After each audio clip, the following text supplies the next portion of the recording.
ಎಲ್ರಿಗೂ ನಮಸ್ಕಾರ. Video number 5ಗೆ ಸುಸ್ವಾಗತ.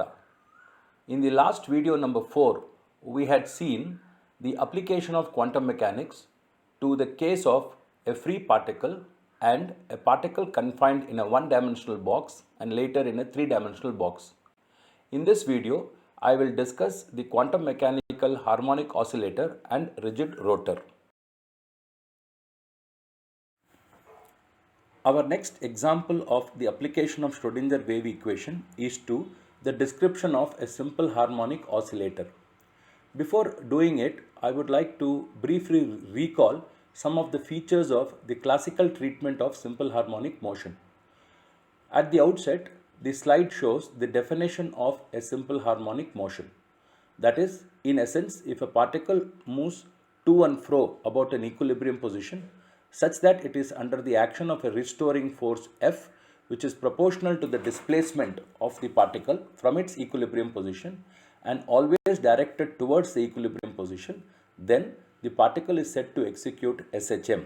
Mathematically, the particle moves under the action of a force F equal to minus kx.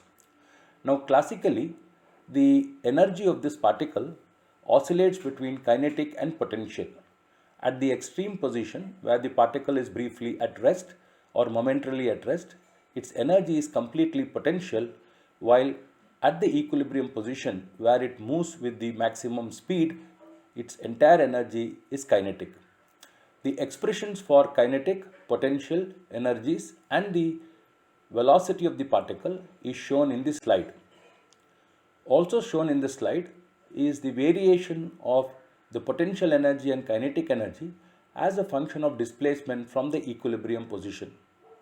I would draw your attention to the fact that the total energy of the particle, namely kinetic plus potential energy, which is given by half ma squared omega squared, is a constant for a given amplitude of oscillation A and an angular frequency omega. Further note that the kinetic energy and potential energy varies continuously, as shown in the figure. Our next example of the application of Schrodinger wave equation is to the description of a simple harmonic oscillator. Before doing it, I would like to briefly recall some of the features of the classical treatment of simple harmonic motion. At the outset, the slide shows the definition of a simple harmonic motion. That is, in essence, if a particle moves to and fro about an equilibrium position, such that it is under the action of a restoring force F, which is proportional to the displacement of the particle from its equilibrium position and always directed towards the equilibrium position, then the particle is said to execute SHM. Mathematically, the particle moves under the action of a force F equal to minus kx. Now, classically, the energy of this particle oscillates between kinetic and potential. At the extreme position, where the particle is briefly at rest or momentarily at rest, its energy is completely potential, while at the equilibrium position, where it moves with the maximum speed, its entire energy is kinetic. The expressions for kinetic, potential, energies and the velocity of the particle is shown in this slide. Also shown in this slide is the variation of the potential energy and kinetic energy as a function of displacement from the equilibrium position. I would draw your attention to the fact that the total energy of the particle, namely kinetic plus potential energy, which is given by half ma squared omega squared, is a constant for a given amplitude of oscillation A and an angular frequency omega. Further note that the kinetic energy and potential energy varies continuously, as shown in the figure. The quantum mechanical treatment of harmonic oscillator is done as follows. To solve the problem of harmonic oscillator quantum mechanically, we should solve the one-dimensional time-independent Schrodinger wave equation with the potential energy term being Vx is equal to minus half kx squared. Therefore, substituting for Vx in the one-dimensional time-independent Schrodinger wave equation, we would obtain d squared psi by dx squared plus 2m by h bar squared times within brackets e minus half kx squared times psi of x equal to 0. This is seen in equation 2. Now we make some mathematical substitutions and simplifications. Assuming omega squared equal to k by m, we have mk equal to omega squared m squared, and substituting this in equation 2, we can get d squared psi by dx squared plus within brackets 2me by h bar squared minus omega squared m squared by h bar squared x squared close bracket psi of x equal to 0. We now make a substitution of change of variable. Assuming alpha is equal to 2me by h bar squared and beta equal to omega m by h bar, we can rewrite equation 3 in terms of alpha and beta as d squared psi by dx squared plus alpha minus beta squared x squared times psi of x equal to 0. In order to simplify the problem further, we change the variable from x to y by the following substitution. Assuming y equal to root beta x and differentiating y with respect to x once, we can show that dy by dx is equal to root of beta. We also see that d psi by dx can be written as d psi by dy times dy by dx, and therefore one can write d psi by dx as root of beta times d psi by dy. We can continue this and differentiate once again and show that d squared psi by dx squared is beta times d squared psi by dy squared. In effect, we finally end with the result beta times d squared psi by dy squared plus within brackets alpha minus beta times y squared multiplied by psi x equal to 0.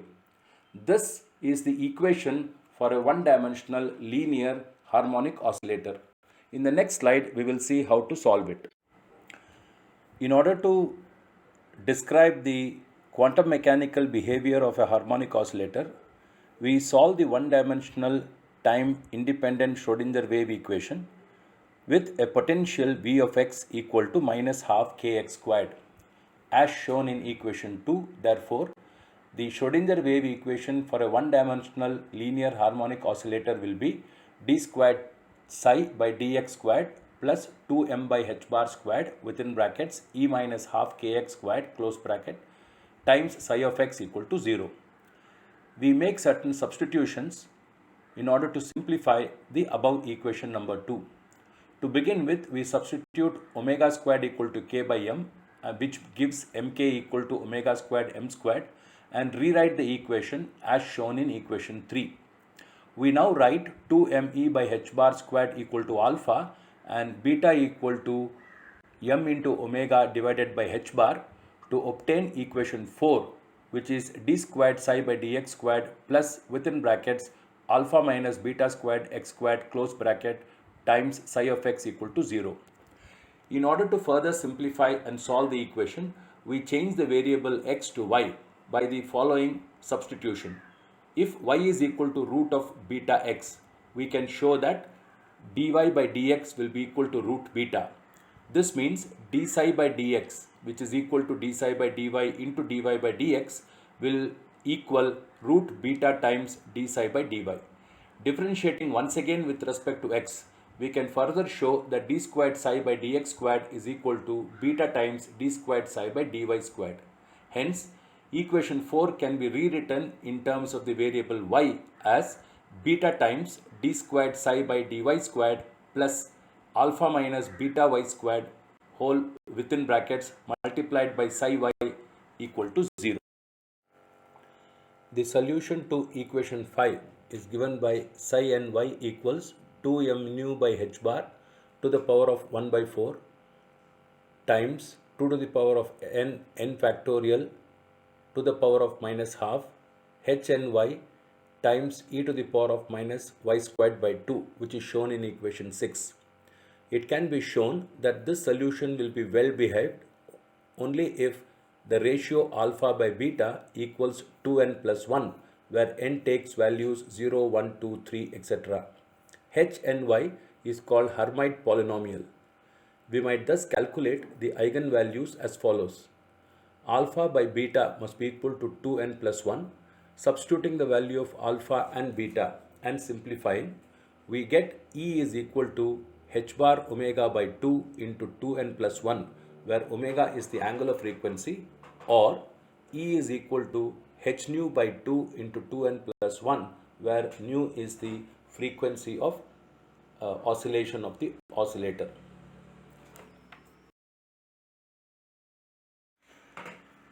We note the following points regarding the harmonic oscillator. The first one is that the energy of a simple harmonic oscillator is quantized. The energy levels are equally spaced, with the difference between the levels being h nu, that is delta E equal to h nu. We further note that when n is equal to 0, the oscillator has a 0-point energy E0 equal to h bar omega by 2 or h nu by 2. The 0-point energy is a purely quantum mechanical phenomena as mentioned earlier. Classically, the minimum energy of a simple harmonic oscillator, or for that matter for any particle, can be 0.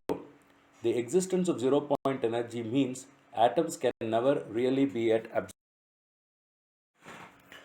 In this slide, we have depicted the first 4 wave functions of the harmonic oscillator as well as the corresponding probability densities. The curve in the middle shows the classical potential energy variation, while the horizontal line indicates the various eigenvalues associated with the harmonic oscillator. I would draw your attention to the lowest point in the classical potential energy curve, which actually can be 0. While note that for the state n equal to 0, there is a certain energy associated with the harmonic oscillator, the 0-point energy.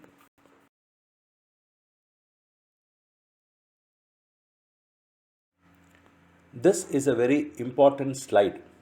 It depicts the comparison of the probability density of the various wave functions of a harmonic oscillator with respect to the probability density as predicted by classical mechanics. The vertical marks on the x-axis show the limits of classical motion for the harmonic oscillator. The dashed curve in the figure indicates the probability density, that is, the probability that would be expected from a classical mechanics point of view for a particle executing simple harmonic motion in the same potential with the same total energy. We see that for the ground state or the state of lowest energy, the quantum mechanical probability distribution curve differs drastically from the classical prediction. In fact, the quantum mechanics predicts the probability to be the highest at the equilibrium position and minimum at the extreme position. This is in direct contrast to the classical prediction, which is just the opposite. Why is this? This is essentially due to the uncertainty principle. You will recall that at the equilibrium position, the particle's velocity is greatest and hence its momentum is largest. This means the uncertainty in the measurement of the momentum, delta p, would also be very large relative to the uncertainty in the position. And hence the uncertainty in the position, delta x, would be minimum. Hence the probability of finding the particle in the ground state will be large, close to x equal to 0. No wonder that the probability distribution curve for the first state gives a peak at x equal to 0. However, from the correspondence principle of Bohr, we would expect the classical and quantum probabilities to be the same as the quantum number n becomes large. We note that as n increases, the envelope of the peaks of the probability density distribution that is predicted quantum mechanically approaches the classical probability curve. This is a clear indication of the Bohr's correspondence principle. If you look at the figure D shown in the slide, you will notice that there seems to be pretty good matching between the envelope of the peaks of the probability distribution curve predicted quantum mechanically and the classical probability distribution curve, which is shown by the dotted line. Before starting the quantum mechanical description of a rigid rotator, I would like to spend a couple of minutes on introducing the spherical polar coordinates. A point in three-dimensional space requires 3 numbers to specify its location. In Cartesian rectangular coordinates, we specify the lengths along the x, y and z axis. Thus the coordinates of the point are x, y, z. In situations where there is spherical symmetry, it is convenient to use the spherical polar coordinates, in which we use one length and two angles. If you consider a particle P, let its Cartesian coordinate be x, y, z. The vector drawn from the origin O to the point P, that is vector OP equal to vector R, is known as the radius vector. The angle made by vector R with respect to the positive z-axis, that is angle theta, is called the polar angle, and the angle made by the projection of the vector R in the xy plane with respect to the positive x-axis, that is angle phi, is known as the azimuth angle. In this slide, we show the relationships between the Cartesian coordinates x, y, z and the spherical polar coordinates r, theta, phi. In this slide, we arrive at the Schrodinger equation written in spherical polar coordinates. We start with the Laplacian operator del squared written in Cartesian coordinates, which is dou squared by dou x squared plus dou squared by dou y squared plus dou squared by dou z squared. In spherical polar coordinates, this transforms to del squared equal to 1 over r squared times dou by dou r operating on r squared dou by dou r plus 1 divided by r squared sin theta times dou by dou theta operating on sin theta times dou by dou theta plus 1 divided by r squared sin squared theta times dou squared by dou phi squared as shown in equation 1. If the wave function psi is a function of r theta phi, then in spherical polar coordinates del squared psi is as shown in equation 2. We know that the Schrodinger equation in Cartesian coordinates will be del squared psi plus 2m by h bar squared times e minus v xyz equal to 0. The corresponding equation, that is Schrodinger wave equation, written in spherical polar coordinates is shown in equation 4. In the problem of rigid rotator, we shall be using equation 4 as there is spherical symmetry in the problem. The rigid rotator or rigid rotor, a system of two particles kept at a constant distance from one another and rotating about an axis passing through their center of mass perpendicular to the plane of the particles, is called as rigid rotator or rigid rotor. Note that the particles have no vibratory motion. A simple physical model would be two spheres connected by a rigid rod. The rigid rotor is a mathematical model used to understand the rotational energies of linear diatomic molecules like hydrogen bromide, N2, etc. The figure in the slide shows a schematic representation of the rigid rotor. We notice that the two masses m1 and m2 are at a distance of r1 and r2 respectively from the center of mass and rotate about the common center of mass. Using the relation m1 r1 equal to m2 r2 and r1 plus r2 equal to r, we can rewrite the moment of inertia of the system as I is equal to mu times r squared, where mu is equal to m1 m2 divided by m1 plus m2, which is called the reduced mass of the system. This is shown in the slide. Note that both the particles have the same angular speed omega but different linear speeds, such that omega, which is equal to v1 by r1, will be also equal to v2 by r2. The important point is, it is possible to replace this two particle rigid rotator system by a single particle of mass mu rotating with a constant angular speed omega at a constant distance r from the axis of rotation. This is equivalent to a particle of mass mu moving on the surface of a sphere of radius r rotating about an axis passing through the center of the sphere as shown in the figure in this slide. It is clear that spherical polar coordinates will be an obvious and convenient choice in this case. Incidentally, the moment of inertia of a single particle system I, which is equal to mu by r squared, has a total energy E, which is equal to Ek, which is further equal to half I omega squared. We have written E is equal to Ek since the rigid rotator is free and moves in a field-free region, that is, where the potential V is 0. Let us now consider a rigid rotator consisting of two particles of mass m1 and m2 which are separated by a distance r. If there is no force field and the angular speed of the system is omega, then we can replace the rotor by a single particle of mass mu, which is equal to m1 m2 by m1 plus m2 as indicated earlier, rotating at a fixed distance r from the center or origin of the coordinate system. The slide shows the moment of inertia of the system, which is I equal to mu by r squared, the energy of the system, which is E equal to half I omega squared, the angular momentum of the system, which is L equal to I omega, and further, according to the principle of quantum mechanics, the angular momentum is quantized, so L is equal to nh bar. Thus, I omega will be equal to nh bar, which gives us omega equal to nh bar by I. Thus, we notice that the energy of such a rotor is given by the expression E equal to half I n squared h bar squared by I squared, or half n squared h bar squared by I.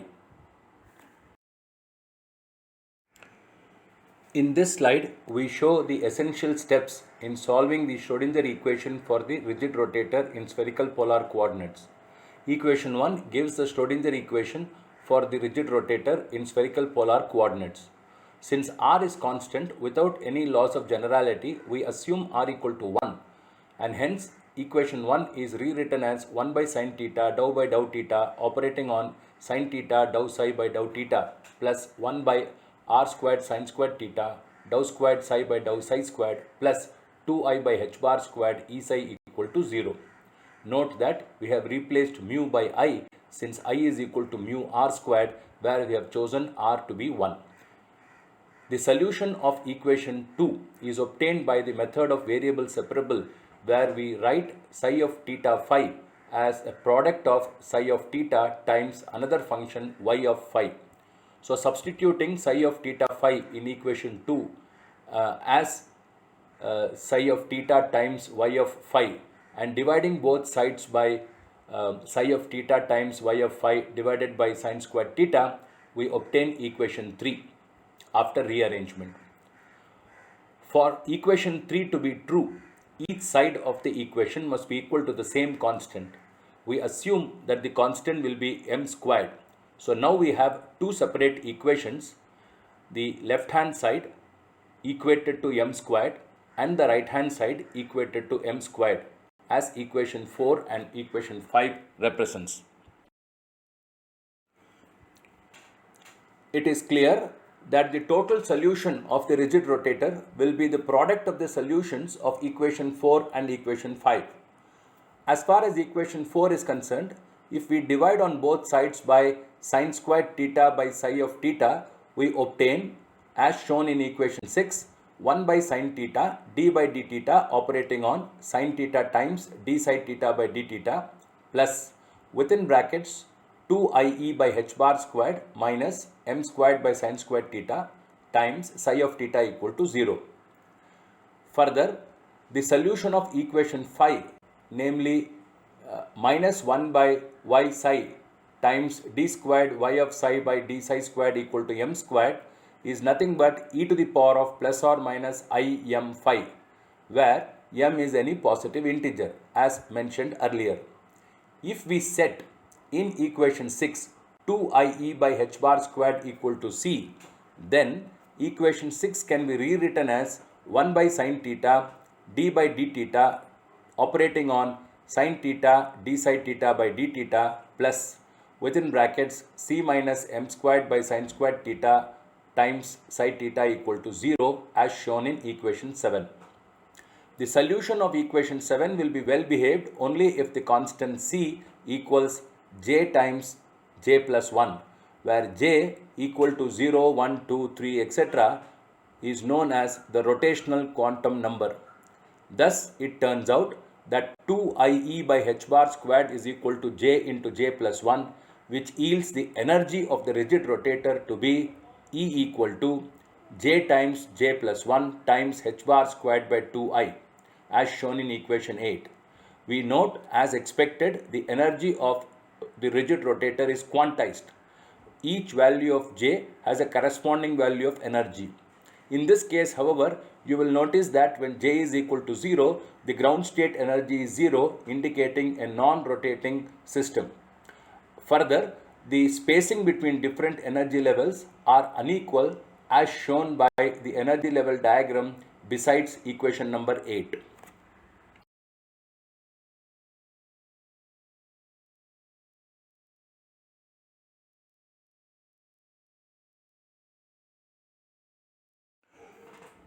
With this, we come to the end of video number 5, in which we have discussed the simple harmonic oscillator and rigid rotator from a quantum mechanical perspective. It's been a pleasure for me to make these set of 5 videos on an introduction to quantum mechanics. I hope you have enjoyed watching these videos and it has whetted your appetite to learn quantum mechanics in a more formal and rigorous manner. I would be very happy to receive your feedback and suggestions for improvement. Thank you and hope to see you soon in part 2 of quantum mechanics.